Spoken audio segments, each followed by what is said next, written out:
Bismillahirrahmanirrahim.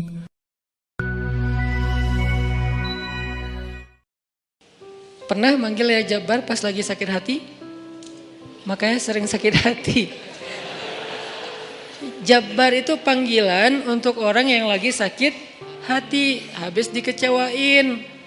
Dikecewain oleh apa? Banyak lah, tergantung circle kehidupan kita ya.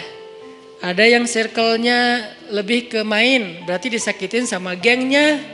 Ada yang circle-nya lebih ke romantis-romantisan, disakitin oleh mantannya. Ada yang circle hidupnya seputar masalah kerja, disakitin oleh vendornya, oleh partnernya, oleh teman bisnisnya. Soal circle family life kita disakiti oleh keluarga, anak, orang tua, pasangan, dan seterusnya gitu kan. Yang jelas ketika kita merasa disakitin, ketika kita merasa kayak dikecewain, panggillah Allah. Sebelum kita memanggil netizen. Kan kita suka manggil netizen dulu ya. Posting, update status, story. Terus storynya tuh curhatnya minta respon lagi tuh. Dengan kasih polling lah. Dengan request lah gitu kan.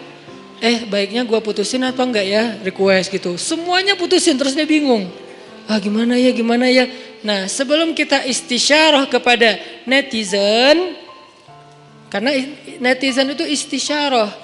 Bukan istifta, bukan istikharah.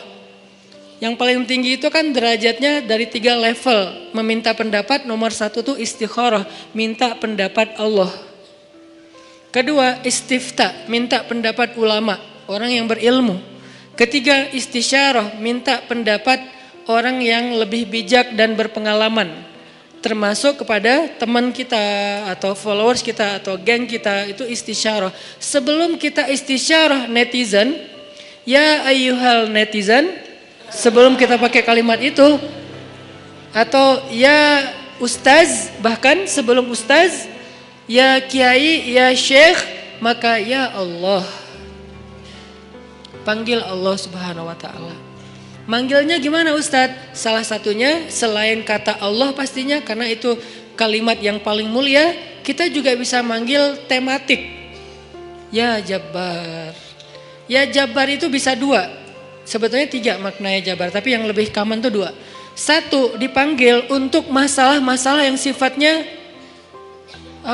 bukan hanya besar, tapi kayak kekuatan. Ya Jabbar, ya Qahar.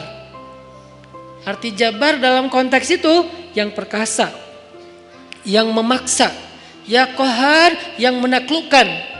Sehingga dipakailah kalimat Jabbar, Qahar, Aziz, kan kata-kata yang nama-nama yang perkasa gitu. Untuk doa-doa yang sifatnya biasanya dipakainya dalam kondisi terzolimi. Ini doa-doa orang yang terzolimi.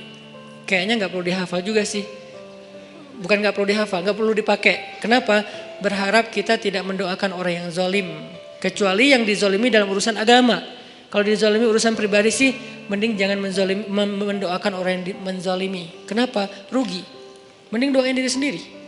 Ketika kita punya kesempatan doa kita diijabah, jangan kasih doa itu untuk orang lain. Rugi, walaupun bentuknya mendoakan atas keburukan, tetap rugi.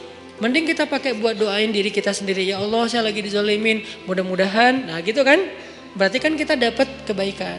Ya Jabbar, itu panggilan orang yang sedang sakit hati. Jadi 1 artinya untuk orang yang lagi dizolimi. 1 lagi untuk orang yang lagi hatinya kayak sedih, kayak disakitin. Gak sebesar zolim sih. Cuman ya lumayan lah, bikin gak bisa tidur, bikin tumbuh jerawat gara-gara itu gitu kan ya. Karena stres. Jadi intinya adalah panggil Allah kalau kita lagi sakit hati dan dikecewain. Ya Allah, ya Jabbar. Salah satu doa minta disembuhkan kecewa dan sakit hati di dalam sholat adalah Rabbighfirli warhamni wajburni. Kalimat wajburni. Selama ini kita baca enggak? Kan? Tahu artinya? Hampir. Apa arti wajburni? Bukan paksa aku dong Allah, enggak. Padahal arti Jabbar juga yang memaksa kepada kehendaknya. Tapi kalimat wajburni, makna jabbar di sini makna yang ketiga di antara 3 makna jabbar, yaitu yang mengobati sakit hati.